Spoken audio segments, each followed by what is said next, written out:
한국이 가장 잘할 수 있는 부분을 산업부도 찾아야 돼요. AI4 로봇이든지 AI4 자동차라든지 AI4 가전, AI4 또는 뭐가 돼도 좋아요. 아까 항만 같으면 항만. 이게 토픽이 정확해야지만 그 데이터를 그러면 다 내라. 이 관련 데이터로 규제를 완화하고 제가 칠 수가 있어요. 그 다음에 이걸 머신 리더블 데이터로 전환을 할 수 있는데 AI4 왓에 안 나와요. 그리고 AI를 해야 되는데 AI 반도체 하다 보니까 성과를 내려면 인력을 그러면 로봇 전문가하고 선박 전문가하고 똑같아요. 이게 인력이. 어떤 인력을 키워야 되느냐 이거죠. 어떤 반도체 대학원을 만드는 게 중요한 게 아니고 어떤 목표를 정해가지고 AI4 우리가 가장 잘할 수 있는 부분을 가려면 그 인력을 하기 위해서 한다 그러면 목표가 정확하기 때문에 거기에 맞는 반도체도 AI, 자동차 반도체, AI 반도체, 로봇 AI 반도체 이렇지 않는가요? 여기에도 제가 답을 좀 듣고 싶습니다. 기재부 장관 답지가 않으신데. 제 말씀하겠습니다.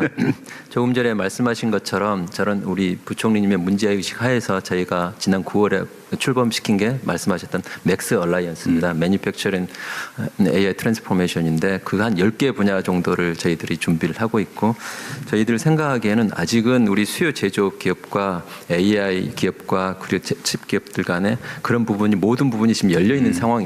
저는 저희들 생각에 제조업 분야 각 자동차, 가전, 반도체도 그 중에 하나이고 각 분야에서 그런 열려 있는 부분들에 대해서 저희가 나서 가지고 뭔가를 선택해서 하기보다는 업계가 가지고 있는 볼티컬 라인에서 다 구축되어 있는 부분들에서 자체적으로 지금 해낼 수 있는 역량들이 마련되고 있고 해서 정부 입장에서는 현재는 AI 기업들은 수요 기업과의 접근이 어렵습니다. 쉽게 말하면 저 기업이 삼성전자한테 감이 안 되는 거고 삼성전자 입장에서는 죄송합니다. 저런 기업이 딴데 예를 들어주세요. 있는지를 잘 모르는 상황이고 학계는 저런 기업과 저는 AI 좋은 기업과 주요 글로벌 기업들을 또 잘 모르고 서로 잘 모르는 분야에서 저희가 얼라이언스를 만드는 이유가 정부가 입장에 이런 부분 서로 연결해주는 연결을 해주자. 조금 전에 우리 전부 회장님께서 링크가 중요하다, 연결과 협업이 중요하다는데 그건 단순히 사람 내에서뿐만 아니라 우리에 있는 연구계, 학계, 기업계의 연결과 협업도 어느 때보다도 중요한 상황이서 그래서 저희가 이제 맥스 얼라이언스를 출범한 게 하나 있고요. 조금 전에 말씀하신 것 중에 수출 관련해서 저희들 똑같이 생각해서 저희가 미국이나 중국의 K 반도체 마케팅 컨설팅 센터를 저희가 설립을 해서 우리 기업, 웨녹스 같은 기업들이 해외 진출할 수 있도록 도움을 줄 수 있도록 그렇게 할 예정입니다. 네. 근데 기재부 장관님 말씀이 어쨌든 정확하게 맞는데 저도 사실은 이거 도대체 예를 들면 인력 양성을 하면 어느 분야에 누구를 시켜서 어떤 걸 하지 이 고민이 사실 있었거든요. 네. 제가 지금 산업부 장관님 말씀 들어보니까 고민을 하고 계신데 아직 특정은 못한 상태군요. 네. 예를 들면 3대 분야 아니면 10대 분야 이렇게 정리를 좀 확인해 줘야 되는데 네, 그냥 한번 생각나는 대로 한번 얘기해 보실래요? 10개 분야 정도를 지금 저희들이 준비를 해놓고 있는 상황. 예를 들면 보안 상황이에요? 아닙니다. 지금 그거 한번 얘기해 보시죠. 자동차, 가전, 그리고 온 디바이스 반도체, 그리고 피지컬 AI. 갑자기 이렇게 말씀하시니까 제가 지금 이 분과에 근데 피지컬 AI라고 해도 대체 어떤 분야의 피지컬 AI? 또 이런 질문이 있을 로보틱스도 같이 들어가 있는 상황이고요. 그래서 저희들 생각하기에는 지금 현재 각 분야가 가지고 있는 조선도 있을 것 같고 네, 그죠? 최조선도 들어가 있어요. 방산도 들어가 있는 상황이고요. 근데 그 분야들이 이렇게 되어 있는 것 같습니까? 제조업의 데이터가 필요한데 그냥 소위 말해서 아무 데이터가 필요한 건 아니고 굉장히 양질의 데이터가 지금 필요한 상황이고 아마 저 에녹스 같은 부분은 더 그럴 텐데 양질의 데이터를 제공해 줄 수 있는 기업과 양질의 데이터를 활용해서 알고리즘을 만들 수 있는 기업과 이걸 연결시켜 주고 네. 그게 굉장히 현재는 중요한 어쨌든 상황입니다. 그 현장의 기업인들 의견도 중요할 것 같아요. 네. 예를 들면 우리 산업부 장관이 현장 감각을 아직도 여전히 가지고 계시니까 잘 챙겨봐 주시기 바랍니다. 네, 다음 또 진행하실래요? 네, 고맙습니다. 두 번째 주제로 넘어가 보겠습니다. 앞으로 폭증할 글로벌 반도체 수요에 효과적으로 대응하기 위해서 우리나라에서 반도체 생산 능력을 어떻게 갖춰나가야 할지 이야기 들어보겠습니다. 이 주제에 대한 포문은 SK 하이닉스에서 먼저 열어주시면 어떨까요? 광노정 대표께 부탁드려도 괜찮을까요? 네. 그 전에 먼저 아까 못다한 얘기에 있어서 서면으로 제출하라고 하셨는데 제출하기 싫어서 말씀으로 그냥 간단하게. 네. AI 시대 산업지형 변화 관련돼서 제가 한 말씀 드리고 싶은 거는 대통령님 말씀하신 것처럼 생태계 소부장이 중요한데 지금까지 보면은 그 소재 부품 특히 소재 부품 업체에서 뭔가 새로운 상품을 제품 들고 와서 저희한테 평가를 의뢰할 때 이게 문제가 생긴 피드백을 드리지 않습니까? 이게 좀 너무 길어가지고 마치 1년에 한 번 수능 보는 거였거든요. 그래서 저희가 생각한 게 좀 모의고사를 좀 못해 중간 중간에. 그래서 아까 그 장관님 말씀하신 트리니티 팹이라는 게 27년 상반기 오픈이 됩니다. 지금 열심히 짓고 있고 용인에.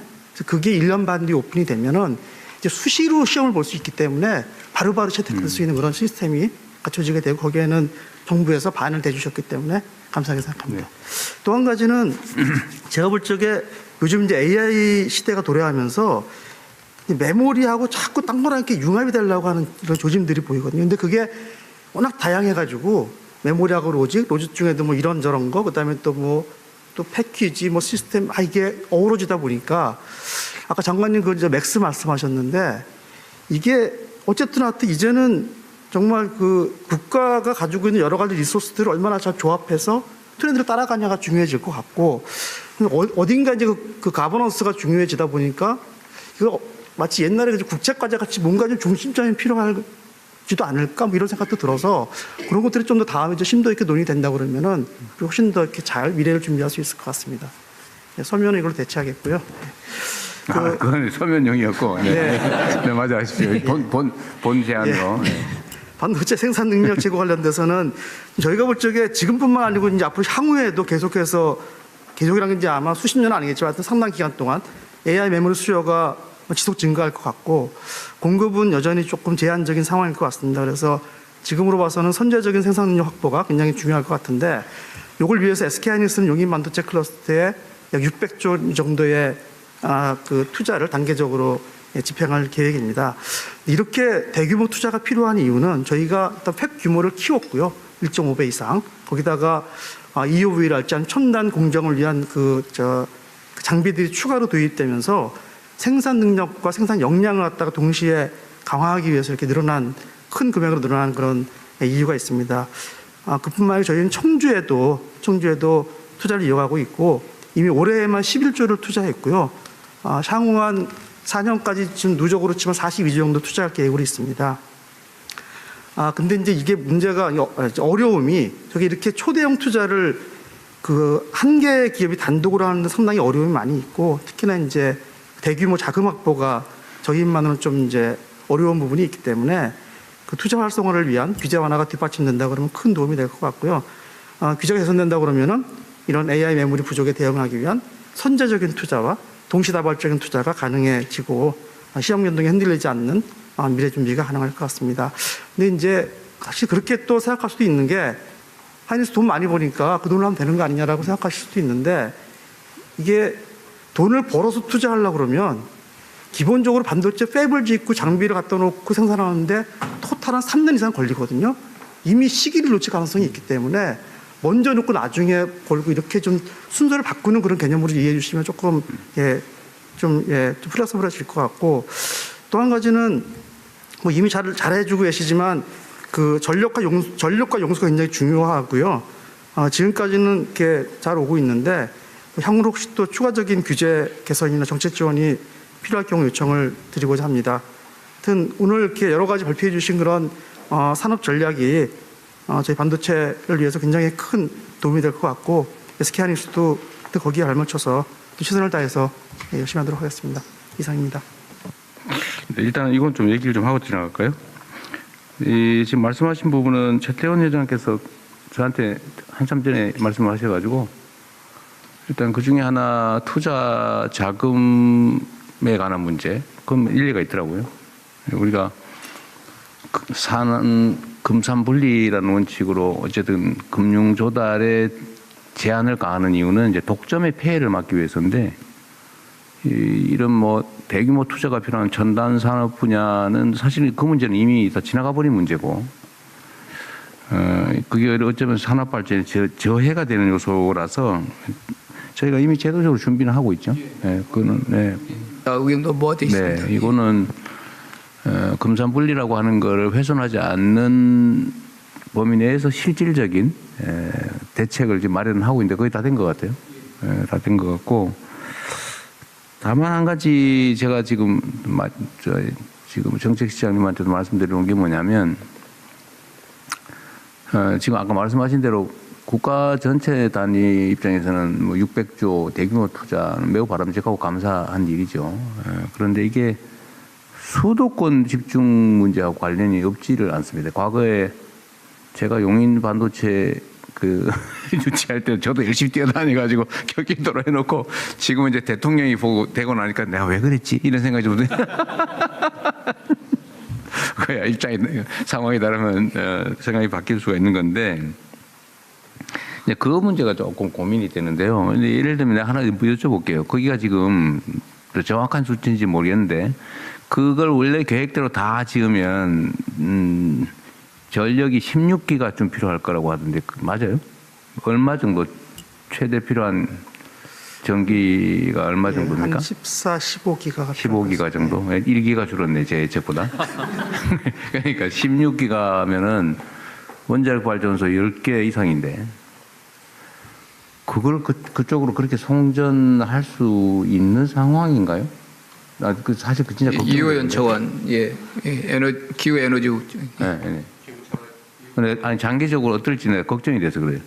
용수 문제는 어떻게 될 것 같긴 하던데 전력 문제는 과연 그게 지금 송전망 구축도 쉽지 않고 그 근처에다가 무슨 원자력 발전소를 지을 수도 없고 어쨌든 그 문제는 한번 얘기를 한번 해보십시오. 예, 기후 차관입니다. 용인 반도체 클러스터에 대해서 이제 가장 중요한 게 전력을 공급하는데 뭐 대통령께서도 말씀하셨지만은 사실 16기가까지는 아니더라도 원자력 발전소 1개 정도 한 팹당 그러니까 10개 팹에 한 15기가 정도 필요하니까 한 1.5, 4~5기가 정도 이렇게 좀 필요한 상당한 양의 전력이 좀 필요합니다. 그래서 저희는 기본적으로 용인 반도체 클러스터 팹 가동 시기에 맞춰 갖고 전력을 공급하는 게 상당히 중요하다 이렇게 좀 생각을 하고 있어 갖고 전력 공급 방안들을 여러모로 고민을 해서 좀 만들었습니다. 그 중에 하나가 일단 발전소를 인근에 좀 지어야 되는 부분들이 좀 있었고요. 두 번째는 이제 발전소를 너무 많이 짓게 되면 또 지역적 여러 수용성 문제도 좀 있다 보니까 원거리에서 그 송전망을 통해서 전력을 공급하는 방안. 그래서 일단 현재 계획상으로는 삼성전자 갖고 있는 계획하고 하이닉스가 갖고 있는 국가 산단과 일반 산단에 대한 전력 공급 방안은 발전소 지어주는 방안과 송전선로로 연결해서 공급하는 방안 두 가지 방안에 대해서 일정 정도 계획은 갖고는 있습니다. 다만 이제 이 지역에서 전력을 새로 이제 생산하는 지역이 아니라 가뜩이나 전력을 많이 수요로 하는 지역이라서 이게 장거리 송전망으로 연결하는 데서는 저희가 지금 호남에서 주로 전력을 특히 재생에너지가 또 원전 전력이 많이 생산하기 때문에 이걸 용인 반도체 클러스로 끌어올리기까지의 중간에 송전선로를 4개 내지 5개를 정도 연결을 시켜줘야 되는 그런 부분들이 있기 때문에 이게 중간에 이제 지나는 그 충남이라든가 전북 지역 같은 경우는 상당히 저희가 애로사항들 지역 수용성 측면에서 좀 애로사항이 좀 있어서 앞으로는 이걸 새로운 반도체 클러스라든지 국가 첨단 전략 산업처럼 전력을 많이 필요로 하는 곳에서는 지방 또 전력이 많이 풍부한 곳으로 만약에 입지를 해주면 상당히 국가 균형 발전 차원에서 바람직하지 않을까 이런 생각을 갖고 있습니다. 무지하게 어렵게 얘기하죠. 충청도식이에요, 지금? 충청도 아니에요? 진짜 어려운 문제라서 이렇게 말씀하시는 거군요. 실제로 좀 매우 어려운 문제죠. 예를 들면 외부에서 생산된 전력을 공급받는 것도 송전망 건설 자체가 엄청나게 문제일 거고 자체 근처에 뭘 하더라도 그게 석탄 발전소를 지을 수는 없고 이제 보나마나 LNG 뭐 이런 걸 아니면 열병합 발전소 수준일 텐데 그걸로 할 수 있을지 조금 오해가 있으실 수 있기 때문에 저희만 거기에 용인이라는 데가 넓어서 저희만 있는 게 아니라서 같이 물론이지. 그래서 저희 것만 놓고 보면 훨씬 적거든요 그거보다. 그리고 반을 확보를 해서 나머지 반만 남아 있는 상황이라서 그렇게 조금 국한시켜서 보면은 좀 이렇게 가능성이 무슨 말씀이세요? 거기 연관업체들 얘기. 저 경쟁사 거기 땅도 이렇게 있죠. 경쟁사는 약간 아래쪽이죠. 약간 아래쪽인데 다 같은 저기도 전력 문제가 꽤 문제가 될 텐데. 대통령님 말씀하신 게 다 합친 맞아. 거 그 규모라. 합친 거예요? 아니 용인만이 아니고. 저희 용인 같은 용인이라서요. 예, 예. 저희가 규모가 2배 동네. 정도 되기 때문에 아, 합쳐서요? 예, 예. 그 저기 지금 SK 하이닉스의 그 클러스터만 한다. 거기는만 얼마인데? 저희가 한 6기가 정도 전체가 총. 예, 그럼 될 것 같은데. 아까 말씀하신 600조 투자하는데 네. 6기가 예, 예. 나 이거 합쳐가지고 그러면 평택 용인 합쳐서 삼성 쪽이 예, 저희가 지금 현재 평택은 이제 전력이 다 다 확보돼갖고 확보됐고. 가동이 되고 있고요. 그다음에 용인 산단이 이제 가동이 돼야 되기 때문에 거기 지금 전력 인프라를 확보를 지금 여기 기후 에너지부하고 좀 확보를. 거기는 지금 하고 얼마 있습니다. 확보됐어요? 지금 SK는 그때 보니까 한 3, 4기가 정도 예, 3기가 확보했다. 정도 확보가 됐고요. 나머지 확보했다고. 3 정도 남아 있어요. 네, 그러니까 절반 정도 남아 있다고 그러고 삼성은 얼마 정도 지금? 그럼 삼성이 그럼 한 9, 한 6, 한 7, 8기가쯤 된다 얘기인데. 예, 9기가 총 9기가 정도 9기가 필요하고요. 거기 한 6기가 정도는 지금 어느 정도 확보가 확보가 돼 있고 됐어요? 나머지 3기가 아직 미정. 3기가 정도가 지금 미정입니다. 미정 상태. 네. 어쨌든 알았습니다. 이건 개별적인 사안이니까 하여튼 이런 문제도 있고 앞으로는 아마 송전 비용을 전기요금에 부담하는 시스템은 피할 수 없을 것 같은데 송전거리 비례요금제 소위 지산지소 원칙에 따라서 전력 생산지 요금을 낮게 한다. 이건 뭐 피할 수 없는 정부 방침이니까요. 앞으로는 이게 좀 역전될 수 있다. 전기요금이 생산비에 반영이 안 될 수가 없을 텐데 하여튼 이것도 나중에 이게 아까 말씀드렸던 균형 발전 가급적이면 좀 지역에서 하면 좋겠다는 생각이고요. 근데 저도 아까 여기 그림을 보니까 희망이 있다 싶었던 게 동그라미를 쭉 쳐놨는데 그래도 밑에 몇 개는 있네요. 여기? 여기는 몇 개는 있어요. 우리 여기만 다 있는 줄 알았더니. 그러면 이게 불가능한 일은 아니라는 거네요. 패키징 지역에. 같은 경우에는 엠코라고요. 네. 글로벌 패키징 2 회사가 또 광주에 있고 몇 개가 그래도 여기 오늘 회사 중에 엠코라고 하는 데 있는 것 같은데. 이따 그 지역 얘기는 이따 한번 좀 강조해서 한번 들어보고 싶어요. 거기가 어느 정도로 좀 불이익한지 나중에 혹시 순서가 되거나 기회가 되시면 그 지역은 우리는 불모지라고 생각하고 있었는데 도저히 방법이 없구나. 거기다 막 엄청난 세제, 인구 정주 시설, 뭐 교육 여건, 그다음에 뭐 규제 완화, 뭐 온갖 걸 해도 올까 걱정을 했더니 그런 건 아닌가 봐요.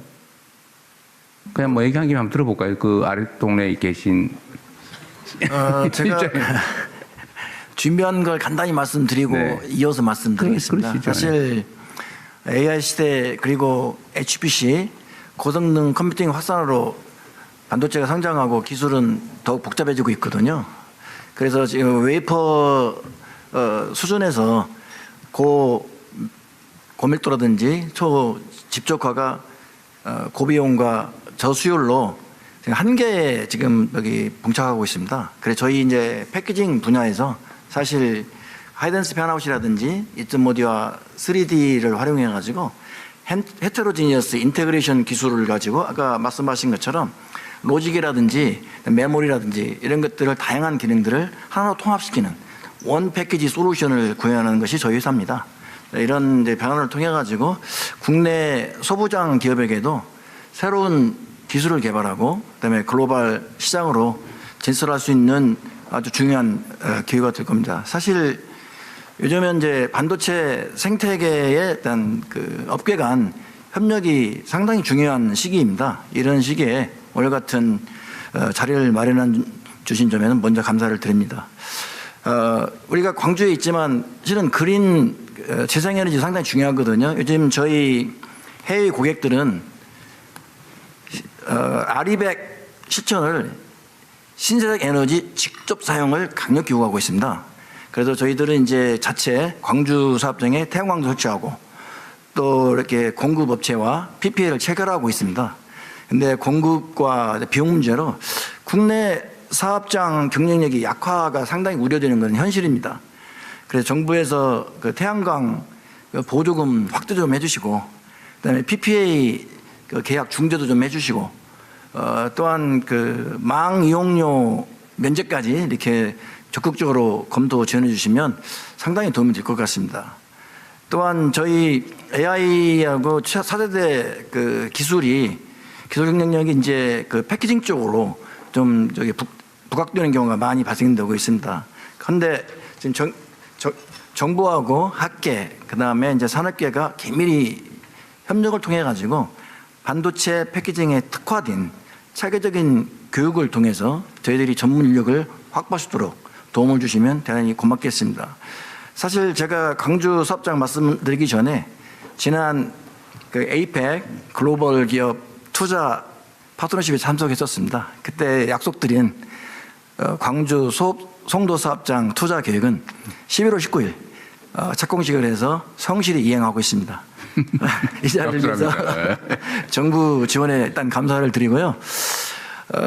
앞으로도 그 반도체 산업 지원을 더욱더 확대해 나간다면 저희 광주 사업장 및 다른 어떤 국내외의 반도체 기업들이 지방 성장 거점으로 투자 확대를 검토하는 데 큰 도움이 될 것입니다. 사실은 광주가 불모지라고 생각하는 분들이 많은데 저희들이 직접 거기서 운영을 해보면 일단 인력 수급이 수도권보다 훨씬 수월합니다. 그래요? 네네, 생산 인력. 사람이 없어서 뭐 못한다고. 그렇지 않습니다. 오히려 수도권 송도에 있는데 송도에서 인력 수급이 어려워서 광주에서 인력을 확보해서 송도로 지원하는 경우가 그래요? 있습니다. 네네, 그렇습니다. 그래서 일단 광주에 저희들도 지금 이제 확장 검토는 하고 있지만 아직은 확정된 건 아니고요. 지금 적극적으로 검토를 하고 있습니다. 좀 해주세요. 네. 그래서 저희들이 이제 사실은 이전 첨단 패키징을 얘기하는데 원조가 광주 사업장입니다.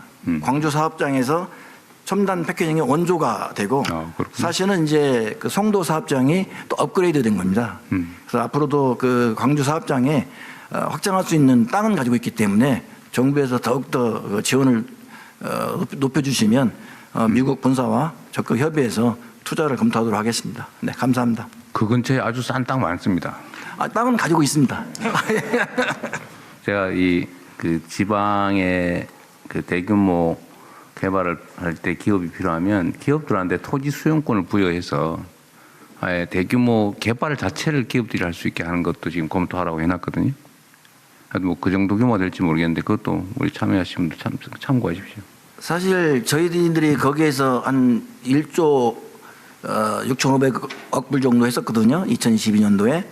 그거를 2배를 할 수 있는, 확장할 수 있는 땅은 가지고 있습니다. 사실은. 저희들이 한 13만 평 이상 가지고 있기 때문에 이제는 이제 비즈니스 관점을 봐서 비즈니스가 이제 성장되게 되면 저희들이 거기를 확대할 수 있는 기회가 주어질 겁니다. 그때 정부에서도 또 많이 지원해 주시면은 저희들이 또 그 투자 확대하는데 큰 도움이 될 것 같습니다. 정책 시장이 써놨다가 잘 챙기십시오. 예. 지금 말씀하신 대로 우리 국내 기업들도 패키징이 이제 로직, 메모리 뭐 결합되고 되게 고도화되면서 단순한 일이 아니구나, 패키징이. 그래서 그쪽에 이제 부가가치가 높아지고 그래서 국내에서 그 부분을 더 키워야 되겠다는 생각이 많아서요. 여기 좋은 기업이 있어서 우리 여기 이 계획 안에 보면은 패키징 R&D 센터를 더 확대한다는 내용이 있습니다. 예, 팔로우 하겠습니다. 네, 다른 의견이 없으면 원래 예정된 진행 순서대로 되돌아가서 하십시오. 네, 열띤 토론 고맙습니다. 시간 관계상 대통령께서 여러 번 강조하셨던 반도체 생태계와 기술에 대한 이야기로 넘어가겠습니다. 첫 번째로 혹시 질문 토론 주실 분? 네. 예, 주성 엔지니어링 황철주입니다. 먼저 소부장에 대해서 관심을 많이 가져주셔서 감사합니다. 저는 대한민국의 경쟁력은 대한민국 내에 있는 기업들의 세계 경쟁력의 합과 같다라고 생각합니다. 그래서 기업의 경쟁력은 기술자들에 의해 만들어진다라고 생각합니다.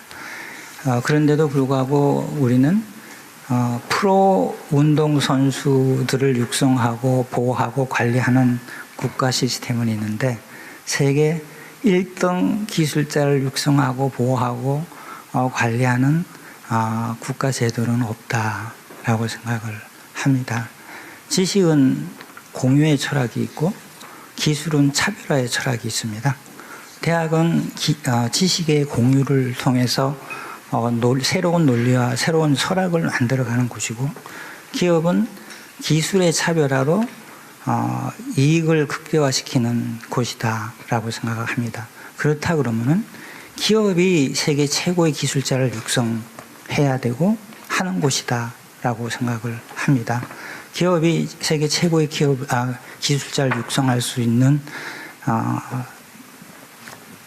시스템이 절실하다라고 생각을 합니다. 거기에 대해서 첫째 건의를 드렸습니다. 두 번째는 새로운 성장은 새로운 기준 위에서 가능하고 그 성장의 크기는 세계 경쟁에서 이기는 만큼 만들어진다라고 생각합니다. K 반도체 경쟁은 일본과 미국과 대만과 중국을 이길 때 가능합니다. 우리가 아무리 강하더라도 우리보다 더 강자를 만나면 지게 되고 우리가 약하더라도 우리보다 약자를 만나면 우리는 이길 수 있습니다. 이기는 전략이 중요하다. K 반도체가 전략 지속 가능하게 확실히 이길 수 있으려 그러면 지금 미국이나 일본이나 대만이나 중국이 투자한 전략 물자를 무용 지분으로 만들 수 있을 때 가능하다라고 생각을 합니다. 이제까지의 반도체 제조 기술은 단결정 실리콘 위에서 단독 주택을 많이 빨리 싸게 만드는 기술로 성장을 해왔다라고 얘기한다 그러면 앞으로는 10층, 100층짜리 건축을 할 수 있는 더 싸고 더 빨리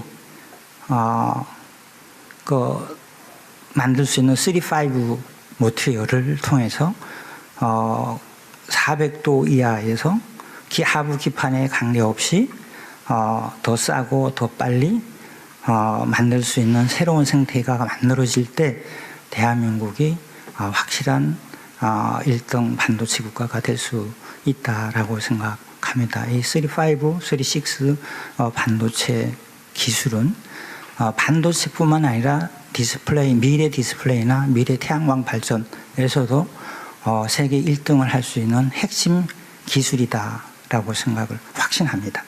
그래서 이 기술이 상용화될 수 있도록 국가 시스템이 좀 구축됐으면 하는 바람으로 건의를 드렸습니다. 이상입니다. 감사합니다. 네, 몇 분 말씀 좀 더 들어보고 한꺼번에 얘기하시죠. 네. 네, 안녕하십니까. 저는 AI4 자동차만 하고 있는 텔레칩스 대표이사 이장규입니다. 텔레칩스는 20년 이상 그 자동차 쪽 반도체만 해오고 있고 국내에서 유일하게 국산화 반도체를 통해서 자동차 차량용 반도체를 국산화했는데요. 이 차량용 반도체가 발표하신 부분에 1%, 2%밖에 안 되는 시스템 반도체 영역이 결국 매출이 나와야 결국 K반도체 AI 강국이 될 수 있는 거 아닙니까? 그런데 우리가 가고 있는 이 시스템 반도체가 AI를 만드는데 자동차 반도체에 있어서 굉장히 중요한 한 축인데 자동차 반도체는 하나의 칩으로 자동차 전체를 커버를 하지 못해요. 그게 무슨 얘기냐면 AI 고성능 차량부터 아반떼까지 저성능의 그 저사양의 차량까지 다 있는데 지금의 AI 반도체 자율주행을 하고 ADAS를 하는 반도체는 고성능 차량에만 쓰이고 있어요. 근데 고성능 차량에 쓰이는 자율주행 ADAS 같은 그 기능이 그것만 있느냐? 그게 아니라 여러분이 보시는 차량에서 보시는 모든 디스플레이, 소리를 듣는 오디오 시스템 이거와 어우러져서 만들어지고 있습니다. 그러니까 차량용 반도체를 사용하는 그 현대자동차 같은 회사는 자율주행만 있다고 그 반도체를 쓰질 않아요. 자율주행 다른 기능이 다 합쳐지고 요 칩이 아니라 똑같은 소프트웨어를 그 밑에 스펙을 좀 빼서 그 밑에 스펙을 더 빼고 그 밑에 하는 스케일러빌리티를 가져야지 반도체를 쓸 수가 있는 거예요. 우리 그 단추가 전부 다 이렇게 일렬로 있을 때 오렌지색 단추를 달고 있는데 맨 위에만 파란색 단추를 달 수는 없잖아요. 그래서 저희는 지금 현재 그 밑에 한 3단계 정도의 단추를 파란 거로 바꾸고 있었어요. 옛날에는 한 8개 정도를 달았었습니다. 근데 AI 고성능 시대가 오면서 그러한 부분들이 이제 점점 줄어들고 있는데 결국 그러한 것들을 할 수 있는 회사가 글로벌 퀄컴과 같은 글로벌 회사입니다. 그 회사는 전체 라인업을 갖고 있어요. 그렇기 때문에 지금 현대자동차에서도 무섭게 그 속도가 확장되고 있고 자율주행 칩부터 밑으로 계속 내려와서 저희 같은 회사가 포션이 줄어들어요. 저희가 한 80% 정도 했다가 한 내년에 20% 언더로 줄어들 것 같습니다. 국산화가. 그래서 저희도 지금 AI 반도체에 대한 거를 만들어서 치고 올라가는 작업을 하고 있고 전체적인 그 풀 라인업을 갖추는 작업을 하고 있는데 이게 이제 저희만 해서 참 되기가 힘들어요. 왜냐하면 정부에서도 많이 도와주시지만 이 수요 기업과 같이 얘기를 해서 전체 솔루션을 같이 팹리스와 시스템 반도체 회사와 정부가 만드는 어떤 그러한 지원 정책과 그다음에 현대자동차 같은 자동차 회사가 필요로 하는 것들을 하나로 모아야 되는데 그러한 부분들이 조금 이렇게 각자 만들어지는 듯한 느낌이 있거든요. 그래서 그러한 전체에 대한 수요를 자동차 회사와 같이 얘기할 수 있고 그러한 부분들을 풀 라인업에 대한 정책을 같이 지원해주는 중장기 정책으로서 만든다면 현대자동차 다시 80% 이상 우리가 다시 되찾아올 수 있지 않을까라는 생각이 들고 그걸 통해서 해외 글로벌 자동차 회사로 나가는 거는 단계에 있어서 원활한 순서가 될 것 같습니다. 네. 아마 시간이 좀 경과가 돼서 진행 주최 측이 좀 당황할 것 같긴 한데 말씀하실 부분을 요약해서 말씀하실 부분을 마저 하고 이 정부 부처나 대통령실에 조금 의견 내고 하도록 하겠습니다. 네, 괜찮으시다면 가급적이면 간략하게. 네, 말씀하실 분 하시라고 하십시오. 네, 말씀 주시기 바랍니다. DB하이텍 대표이사 조기석입니다. 아까 두 번째 세션에서 말씀드리려고 했었는데 넘어가서 지금 말씀 좀 드리겠습니다. 꼭 필요할 것 같습니다. 우선 8인치 전력 반도체 캐파 확대 및 차세대 식 및 겐 양산체제 구축이 필요하다는 말씀입니다. DB하이텍이 세계적으로 기술을 선도하고 있는 고전압 전력 반도체 BCD가 자동차뿐만 아니라 데이터 센터 등 AI 인프라 구축의 핵심 부품으로서 채택이 급증하고 있으며 원활한 수요 대응을 위해 캐파 확대를 계획하고 있습니다. 아울러 국가 안보 차원에서 국방 반도체 개발도 매우 중요한데 이는 정부에서도 관심이 많은 차세대 전력 반도체인 십 및 겐 등 화합물 반도체가 핵심입니다. DB하이텍은 식겐 화합물 반도체도 1,200억 원을 투자해 개발하고 있으며 26년 말 개발 완료 예정으로 양산체제 준비가 시급합니다. 이에 식겐의 화합물 반도체는 범정부 차원의 적극적인 지원이 필요합니다. 이에 따라 DB하이텍은 향후 5년간 클린룸 시설 확장과 고전력 반도체 BCD 캐파 확대, SiC 겐 양산체제 구축을 위해 1조 5천억 원 규모의 투자를 계획하고 있습니다. 정부가 150조 원 국민 성장 펀드를 조성하여 생산적 영역으로 전환한다는 얘기를 들었으며 이에 DB하이텍 투자를 위한 양질의 정책 금융 지원을 기대합니다. 또한 클린룸 시설 확장을 위해서는 폐수 처리장 인허가 승인이 시급하며 이를 위해서는 추가 용수 1만 톤 확보가 필요하므로 정부에서 적극적으로 검토하시어 조속히 해결해 주셨으면 좋겠습니다. 다음은 정부 주도 12인치 레가시 상생 파운드리 필요에 대해 말씀드리겠습니다. 국내 팹리스는 파운드리 기반 부족으로 대만, 중국 등의 해외 파운드리로 내몰리고 있고 세계 시장 점유율도 1% 수준에 불과한 실정입니다. 특히 12인치의 경우 팹을 지원할 수 있는 곳은 삼성이 유일하지만 미세 선단 공정에 주력하고 있어 국내 팹리스들이 다양한 요구를 수용할 수 있는 40나노 이상의 성숙 공정 팹이 부족한 상황입니다. 대만, 중국, 일본처럼 국내에서도 두세 개의 선단 및 성숙 공정 파운드리 팹을 함께 육성할 필요가 있습니다. 다만 12인치 레거시 상생 파운드리는 대규모 투자와 장기 회임성 사업 특성상 민간 기업 주도의 자금 조달 및 수익성 확보가 불가능합니다. 이에 정부 주도의 조인트벤처 설립 및 적극적인 투자 지원이 절실합니다. 네, 고맙습니다. 시간 관계상 제가 말씀은 여기까지만 다른 기회를 드려도 괜찮을까요? 저기 마저 가급적 요약해서 다 알아들을 수 있는 분들이시니까 요약해서 결론적으로 핵심만 간단하게 말씀하십시오. 하시고 우리 준비는 나중에 좀 이따가 마저 하고. 아까 손 들었던 분들 계시던데? 네, 말씀하십시오. 가급적 좀 요약해서. 네. 짧게 하겠습니다. 네. 저는 ASML 코리아 짧게 안녕하십니까? 저는 ASML 코리아 대표이사 최한종입니다.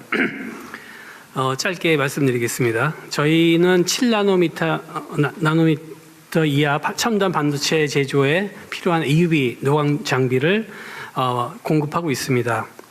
근데 국내 반도체 제조사 경우에 KC 인증 취득을 포함해서 동일한 사양의 EUV 장비임에도 외국에서는 요구하지 않는 복잡한 좀 고압가스 관련 인허가 절차를 추가로 좀 해야 됩니다. 예를 들어서 미국이나 대만, EU 같은 곳에서는 국제 표준에 따른 검사를 자체적으로 진행한 후에 설치 가동이 가능하지만 국내 사업장에 설치할 경우에는 국내 법령에 따라서 서류 검사, 중간 검사, 완성 검사 등이 신규 설비뿐만 아니라 업그레이드를 한다든지 아니면 장비를 이동할 시에도 적용이 되기 때문에 이런 좀 시간적인 그 제약이 좀 많습니다. 그래서 현재 그 본건에 대해서 산업부하고 관계기관이 개선 관련해서 협의를 진행을 시작한 거로 이제 알고는 있습니다. 근데 저희가 이제 장비를 만들다 보면은 이때까지 국내 관련 법규에 없었던 그 새로운 어떤 형태의 그런 게 있기 때문에 아마 이런 한국적인 추가적인 인증이라든지 그런 규제가 좀 있는 것 같습니다. 아시겠지만은 반도체는 이제 국내 경쟁이 아니라 전 세계적으로 그 무한 경쟁을 하기 때문에 한국 그 반도체 제조사들이 해외 경쟁사하고 보다 대등한 조건에서 경쟁할 수 있는 어떤 규제를 좀 완화하는 환경을 만들어 주시면 대단히 감사하겠습니다. 네. 또. 네. 네, 안녕하십니까. 저는 통진세미캠의 이준혁입니다. 아까 대통령님께서 제이리스크 언급해 주셨는데 저희가 그때 포토레지스트 국산화한 업체입니다. 그때 경기도에서 신속히 통과시켜 주셔서 감사드립니다. 저희가 간략하게 말씀드리겠습니다.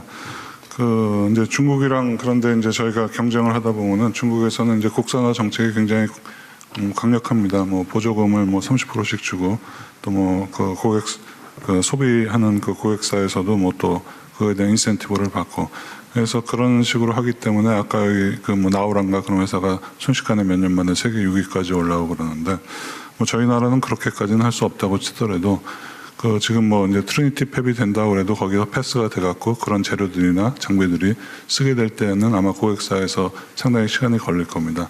그래서 그런 부분들, 새로운 장비나 새로운 소재를, 새로운 그 기술 가지고 한 것들은 어떻게 보면은 R&D 측면에서 고객사에서 쓰면은 그거를 R&D 경비 처리를 할 수 있는 텍스 감면 정책 같은 거를 해갖고 또 그거를 책임지고 쓰는 그 연구원들이 그거에 대해서 혹시 실패가 되더라도 문제가 생기더라도 그 책임을 면책하는 그런 식으로 정책을 좀 유도를 하면은 국산화율 제고에 굉장히 도움이 되지 않을까 그렇게 생각합니다. 감사합니다. 네, 고맙습니다. 동진 세미캠은 그때 국산화하면서 어떻게 회사의 매출이나 아니면 순위는 많이 올라갔어요? 저희 많이 도움이 됐고요. 그때 그 허락해 주신 공장 그 산업단지가 신속히 통과가 됐고요. 그 공장에서 지금 EUV 생산해 가지고 공급하고 있습니다. 그러니까 세계 경쟁 순위가 좀 많이 나아졌다든지 그런 건. 근데 그 EUV 자체가 별로예요. 마켓 쉐어가 그렇게 크지 않습니다. 아주 어려운 거라서 단계 올라가고 있습니다. 네, 또. 네. 예, SK 실트론 대표이사 정광진입니다. 전 짧게 아까 두 번째 세션을 말씀을 못 드려서 잠깐 드리겠습니다. 네, 정말 짧게 부탁드리겠습니다. 고맙습니다. 저희가 지금 경북 구미에서 사업을 하고 있고 오늘 화두가 된 이제 소부장, 그 다음에 그 남부벨트의 어떻게 앵커 기업으로 현재 운영이 되고 있습니다. 그래서 저희도 이 기회를 잡기 위해서 22년부터 한 2조 5천억 정도 투자를 지금 진행하고 있고 내년부터는 본격 양산을 하게 돼 있습니다. 그래서 사람과 장비, 소재 이런 것들이 많이 필요한데 아까 대통령님 말씀하신 것처럼 저희도 인력은 사실은 회사가 커지고 발전하다 보니까 유치하는 데 큰 어려움은 많지는 않습니다. 아직까지. 다만 저희도 디바이스 회사 아니지만 저희도 소재, 부품, 장비들을 또 외국에 의존하는 게 많기 때문에 그런 부분들도 관심을 가지고 계속 지원을 해 주십사 부탁을 드리도록 하겠습니다. 구미에 있다고요, 공장이? 예, 경북 구미에 있습니다. 그 구미는 전에 인력 수급이 어렵다고 해서 다른 데로 옮긴 데가 하나 있긴 하죠. 네, 있습니다. 네. 근데 실제 현재는 어떻습니까? 지금 저희가 43년 정도 업력이 됐는데 사실 회사가 크기 전에는 어려웠었는데 저희가 한 2조 이상 매출을 하고 어느 정도 안정적인 사업을 하고 있습니다. 저희 회사가 만드는 게 요 웨이퍼입니다. 앞에 있는. 그러다 보니까 뭐 여러 국내에 있는 우수 대학에서 나오는 학생들 사람들도 구미로 취업을 한다. 구미로 왔고 또 저희 서울 쪽에 한 200명 근무를 하고 있기 때문에 필요시에는 서울에서 근무를 하고 있고 구미에서 자체적으로 성장한 인재들이 뭐 많이 오기도 하나요? 예, 그래서 저희가 산학도 같이 연계해서 구미, 대구, 경상도 지역에 부산까지 포함해서 인력들 유치를 주기적으로 하고 있습니다. 일정 규모가 되면 되고 좀 지명도도 있고 회사의 전망도 있고 하면 지방에서도 인재를 수급하는 데 큰 문제가 없나 보군요. 수도권보다는 덜하지만 저희가 운영할 때 큰 무리 없이 운영이 되고 장애가 있습니다. 될 정도는 아니다. 예, 그렇습니다. 희망적이네요. 저기 아까 암코는 좀 어때요? 광주에 아까 더 구하기 쉽다고 하는 게 좀 이해가 안 되긴 하던데. 네, 사실은 이제 그 광주에는 산업단지가 많지 않기 때문에 오히려요. 그다음에 이제 생산의 인력들 확보하는 데는 오히려 용이합니다. 대신에 이제 고급 인력들 같은 경우는 저희들은 이제 그 글로벌 기업이다 보니까 현재 8개 나라에 한 20여 개 공장을 가지고 있거든요. 실은 미국에도 이제 그라운드 브레이킹을 10월 6일 날 했고요. 그래서 사실은 이제 그 고급 인력들은 이제 글로벌 관점에서 또 수도권에서 또 같이 그 지방하고 믹스해가지고 우리가 운영하고 있고요. 네. 생산 인력 확보는 오히려 더 낫습니다, 광주가. 네. 또 네. 뭐 아까 시간이 참 야속합니다. 됐잖아요. 네, 말씀하실 분 있으면 하십시오. 그래도 여기까지 오셨는데. 여성 우리 그 참가자들은 또 발언 안 하시네요. 좀 발언을 하시죠. 서너 분 제가 안 하시는 거 보니까 하십시오. 예, 좋은 기회인데. 네, 안녕하십니까. 저는 서울시립대학교 박아영입니다. 저는 이제 많이 기술이나 공급망 인프라에 대해서 말씀해 주셔서 저는 이제 학교에서 학생을 가르치는 입장에서 인재 양성에 대해서 좀 간단하게 말씀드리겠습니다. 일단 인재를 좀 저희가 육성하고 유입하기 위해서는 이렇게 전폭적인 지원과 매력적인 그 보상이 좀 필요한 것 같습니다. 그래서 뭐 다양한 이제 장학 프로그램이나 펠로우십 같은 것들을 많이 해주시고 있는데요.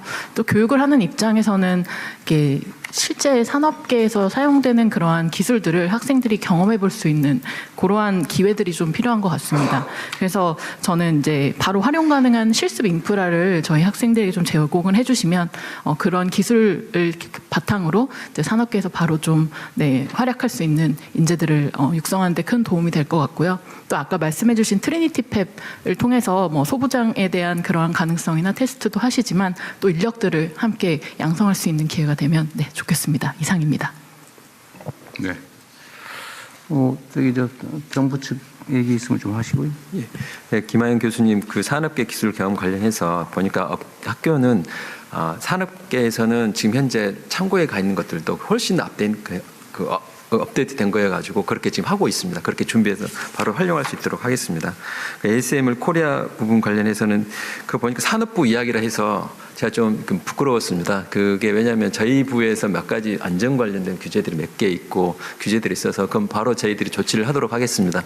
그건 저희들이 보기에도 산업부에서 반도체 한다고 하면서 규제 가지고 있어서 좀 일반 규제에 어쨌든 고압 가스를 쓰니까 형식적으로 다 해당이 된다 그런 네, 그 내용도 있고 제가 보기에도 좀 불필요한 규제인데 있는 게 있어서 그건 조치를 하도록 하겠습니다. 네, 실트론 관련해서 웨이퍼 관련 내용은 소부장 지원 내용은 뭐 실트론이 웨이퍼를 만드는 뭐 글로벌 글로벌 기업이기 때문에 시트론 없이 우리나라 산업이 안 된다는 것도 알고 있기 때문에 그렇게 해 나가겠습니다.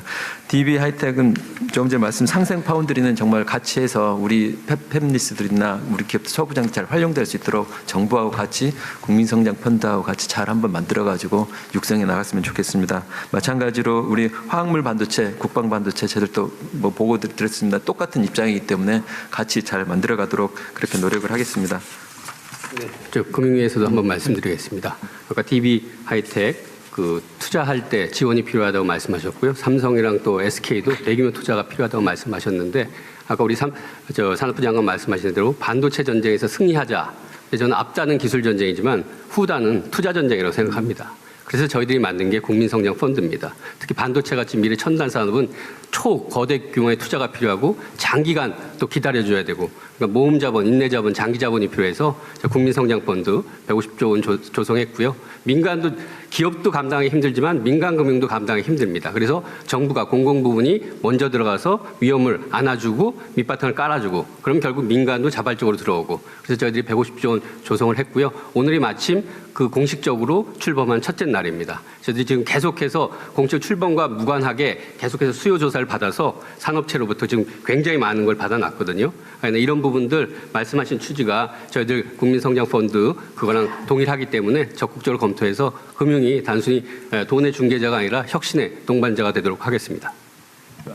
지금 제가 제일 곤혹스러운 게 지금 조금 전에 텔레칩스 이장규 대표님이 하셨던 부분이 제가 지금 텔레칩스 다녀오기도 했었습니다. 우리 이 대표님도 알고 그 고민의 와중에 현대자동차가 가지고 있는 고민이 있고 텔레칩처럼 차량용 반도체를 만든 고민이 있습니다. 이렇게 하는데 그 부분이 제가 지금도 숙제라고 생각을 하고 말씀하셨다시피 그 수요를 위해서 저희가 대학교에 필요한 그 자동차용 반도체는 저희가 공급하는 걸 만들었는데 그걸 하기 위해서 저희가 맥스 얼라이언스를 만들고 텔레칩스가 어떻게 되느냐가 지금 제조 AX 자동차 분야의 핵심 중에 하나입니다.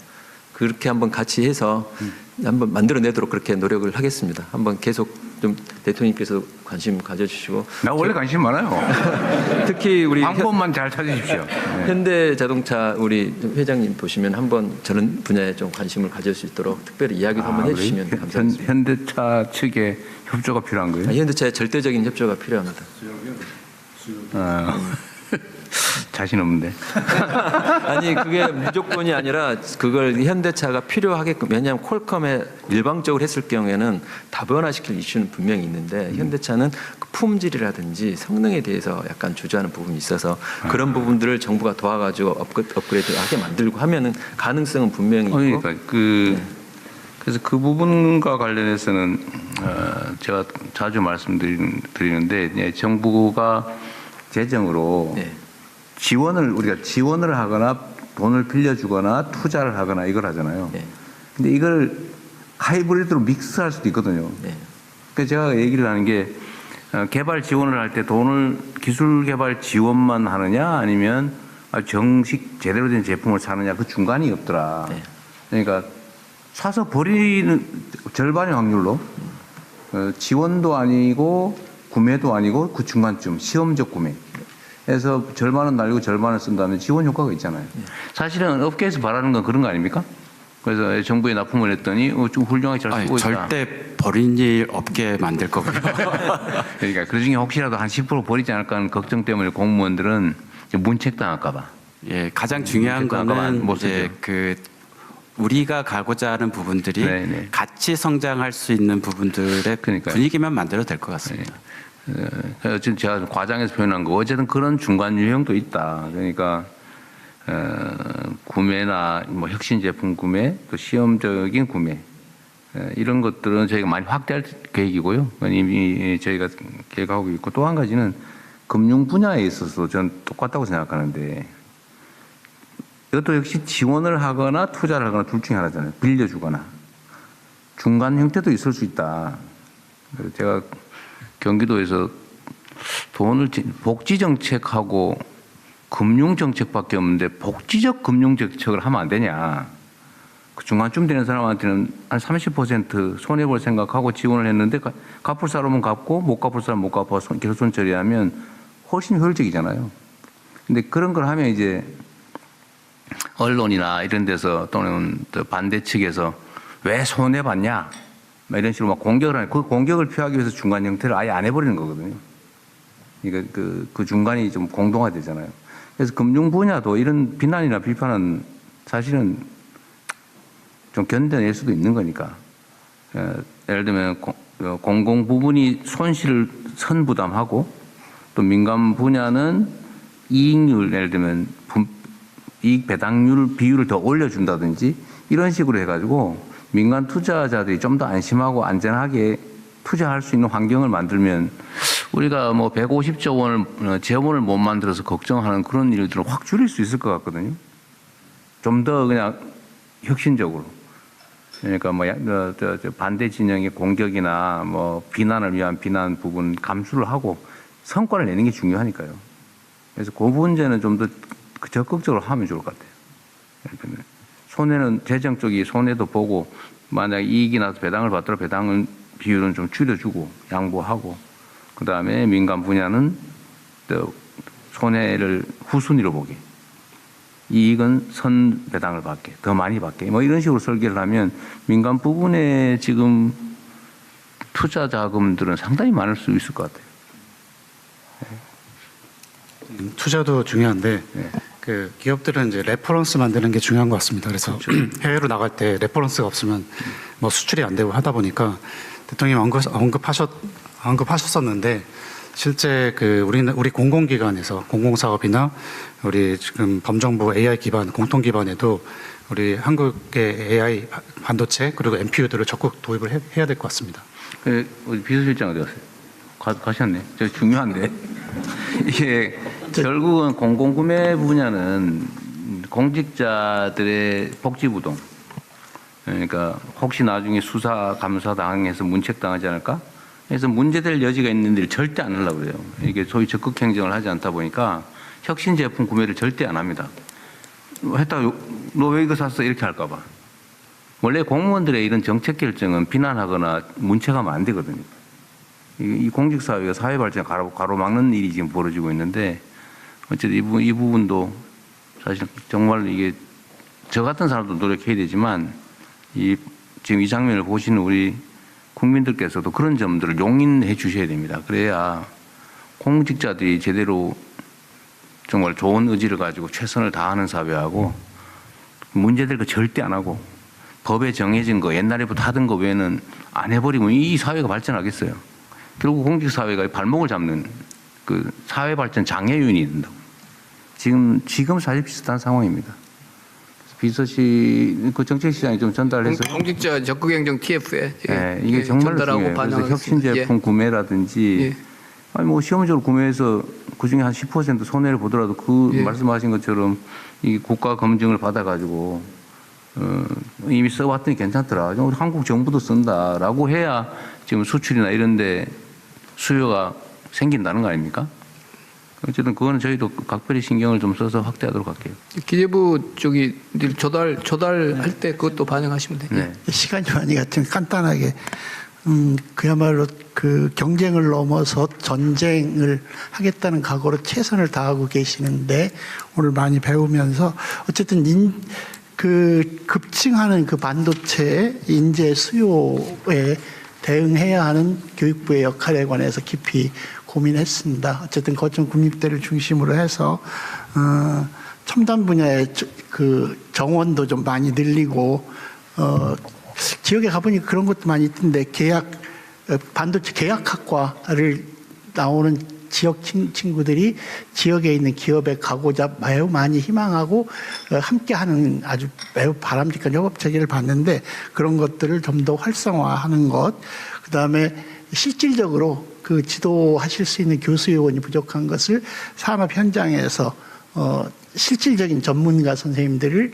그 교수 요원으로 활용할 수 있도록 규제를 타파하는 것 같은 노력을 더 열심히 해서 인재들을 제때 공급할 수 있도록 적극적으로 노력하겠습니다.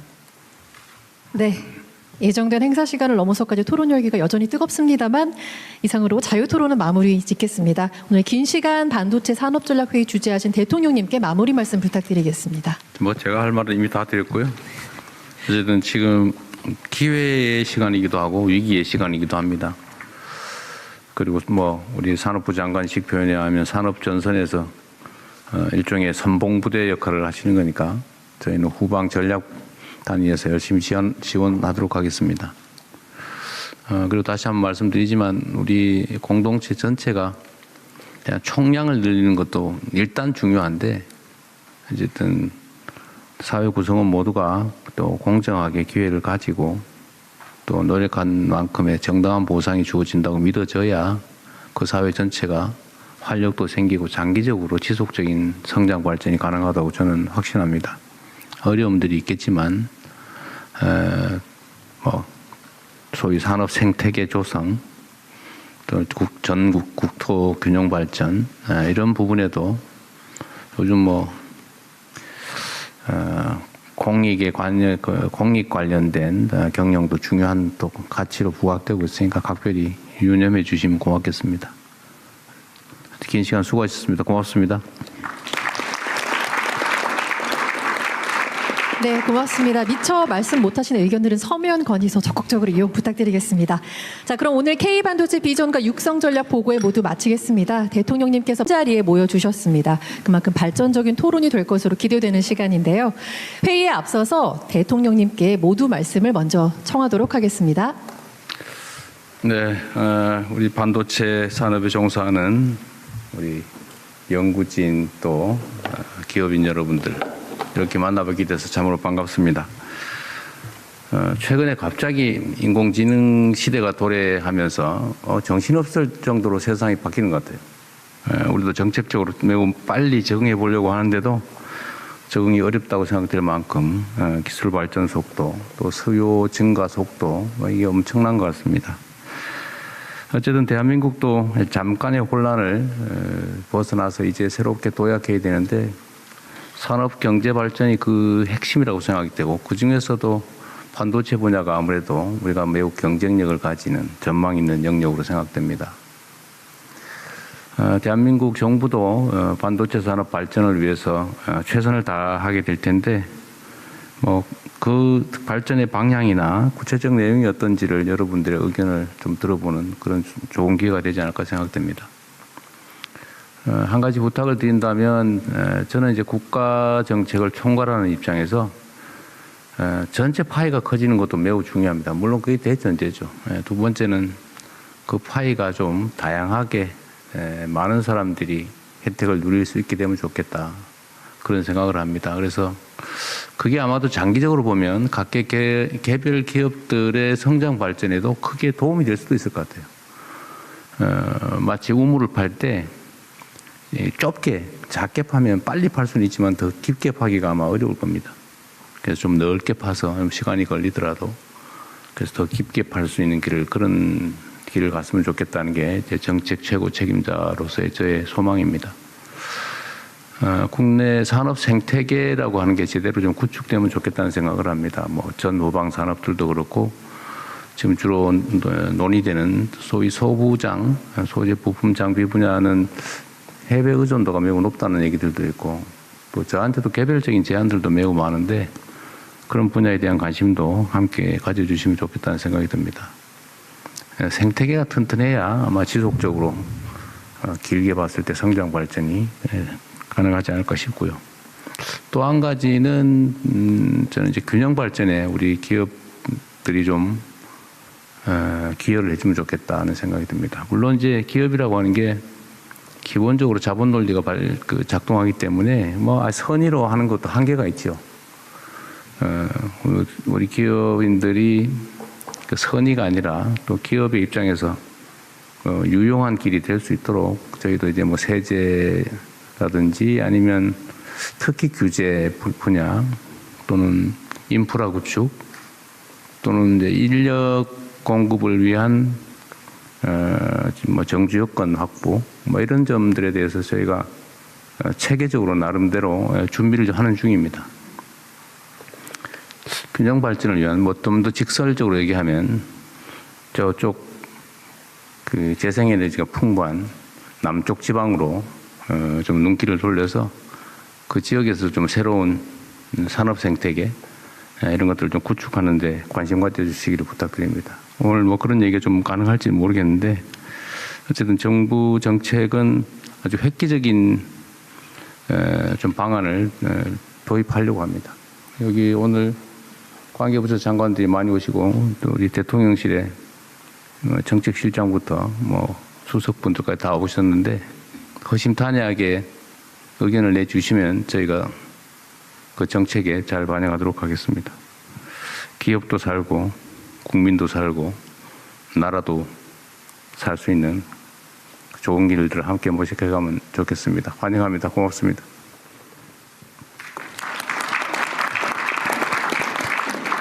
네, 말씀 감사합니다.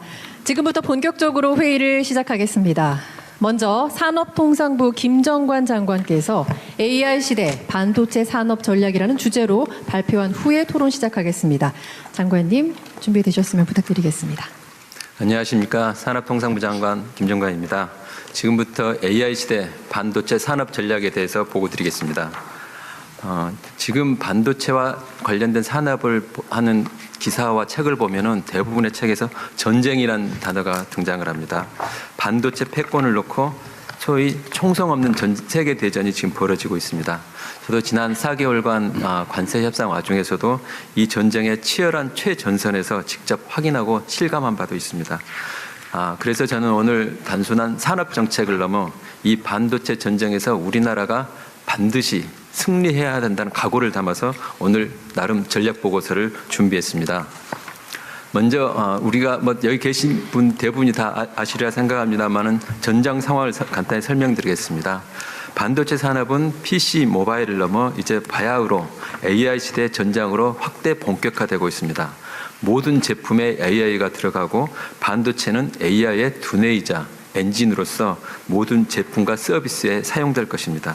앞으로 이 반도체의 패권을 누가 지느냐가 AI 시대 그리고 대한민국의 미래 경제와 안보를 좌우할 것입니다.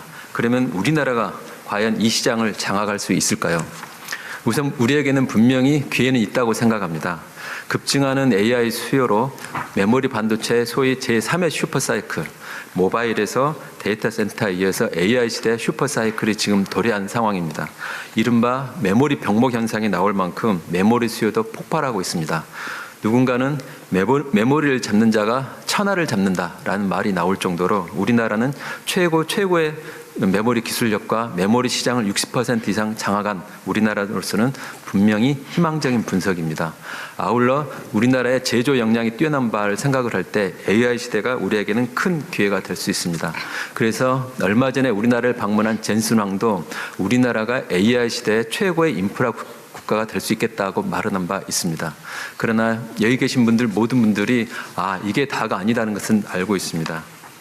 우리에겐 위기와 도전도 매우 심각합니다.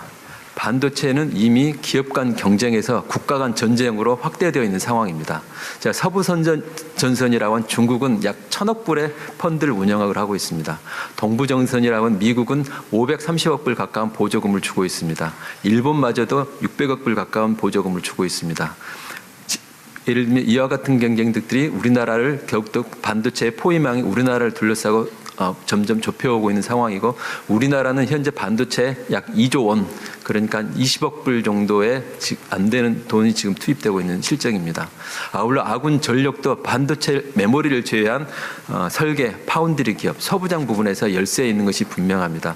또 더 아쉬운 것은 대통령님께서 조금 전에 언급하셨다시피 인재와 인프라가 수도권에 집중되어 있는 집중의 위험도 노출되어 있는 것도 저희들에겐 위기입니다. 이러한 위기와 기회를 모두 감안해서 오늘 한번 전략을 한번 만들었습니다. 우리의 목표는 분명합니다. 반도체 세계 1위의 초격차를 유지하고 아울러서 국내 팹리스 규모를 10배 확장하여 반도체 시장에서 세계 2강을 달성하는 것입니다. 이를 위해서 4가지 정도의 전략을 준비해 봤습니다. 하나는 AI 반도체 기술과 생산의 주권을 확립하는 것. 두 번째는 AI 반도체 온라인을 통해 시스템 반도체 역량을 구축하는 것. 세 번째는 소부장과 인재 육성을 통해 반도체 공급망, 반도체 생태계를 확대하는 것. 그리고 네 번째는 남북권 혁신벨트를 구축하여 반도체 생태계를 확장하는 것입니다. 각각에 대해서 말씀드리겠습니다. 첫 번째는 우선 반도체 기술력이 경쟁국들이 넘볼 수 없는 압도적인 기술력을 저희들이 구축해야 되겠습니다. HBM 이후에 차세대 메모리를 선제적으로 개발을 해야 될 뿐만 아니라 CPU의 한계를 보완할 수 있는 NPU 등 새로운 시장을 진출해야 됩니다. 아울러서 새로운 AI 구현을 위한 화학물 반도체 개발과 첨단 패키징 기술 개발도 저희들이 계속 해 나가야겠습니다. 이를 통한 기술 확보가 무엇보다도 중요한 상황입니다. 두 번째입니다. 두 번째는 생산 리더십의 확보입니다. AI 시대에 급증하는 수요를 적기에 대응하기 위해서는 압도적인 생산량이 선제적으로 저희들한테 필요합니다.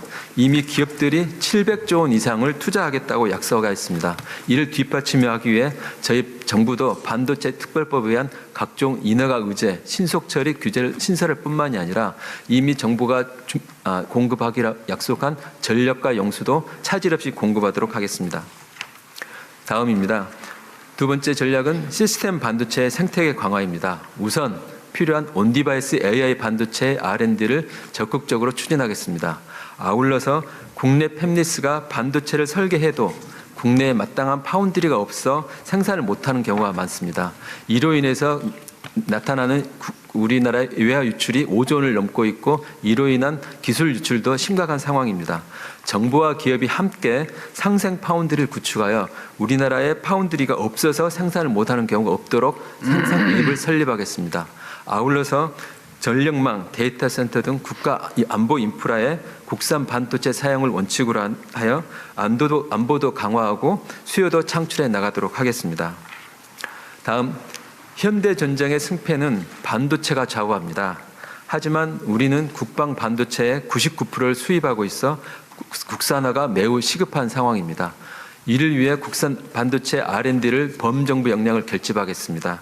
아울러서 현재 대통령실 주관으로 국방 반도체 TF를 통해 내년 1분기 내에 국산 반도체 국산화 전략을 발표할 예정입니다.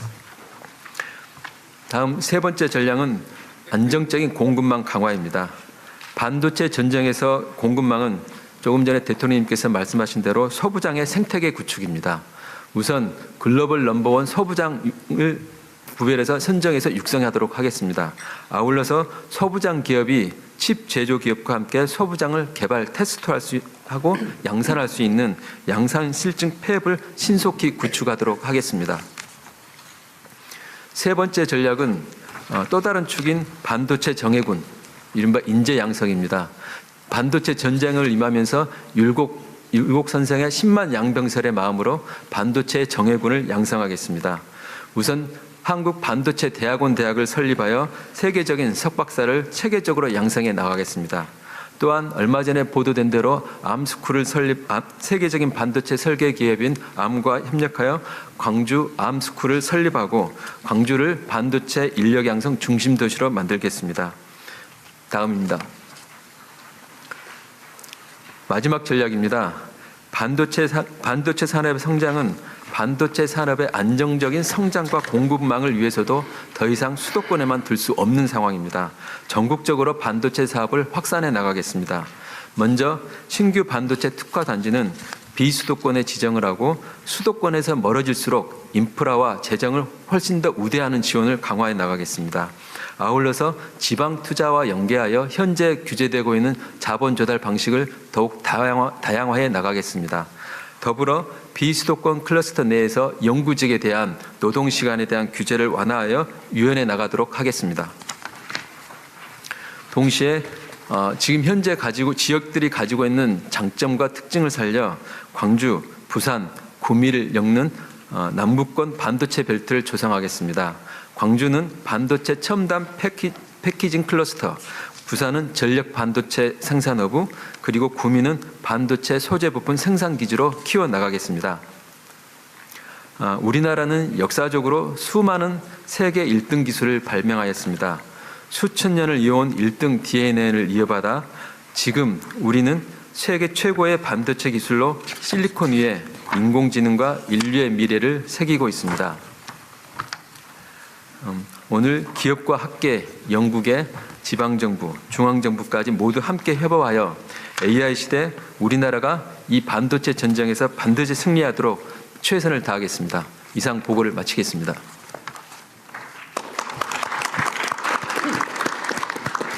네, 고맙습니다. 오늘 다양한 목소리를 청취할 수 있는 시간이 될 테지만 혹여라도 미처 말씀하지 못한 의견이 있으시다면 행사 후에 서면 건의서를 이용해서 전달 주시면 될 것 같습니다.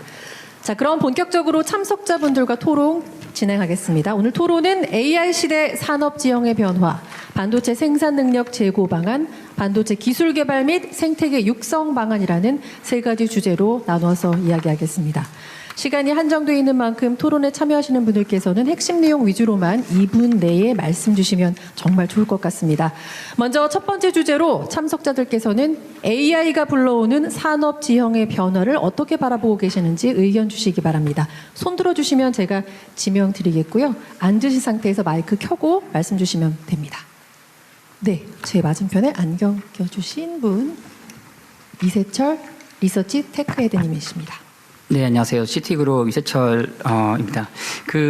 사실 저희가 지금 센터장 업무도 좀 하고 있는데 이건 조금 다른 얘기인데 저희가 코스피 시티에서 지금 5,500 정도 보고 있거든요, 내년에. 이유가 AI 반도체 때문입니다. 그래서 이게 저희 한국이 지금 사실 반도체 전 세계 투자자들이 반도체에 대해서 엄청 많이 관심을 갖고 계시고요.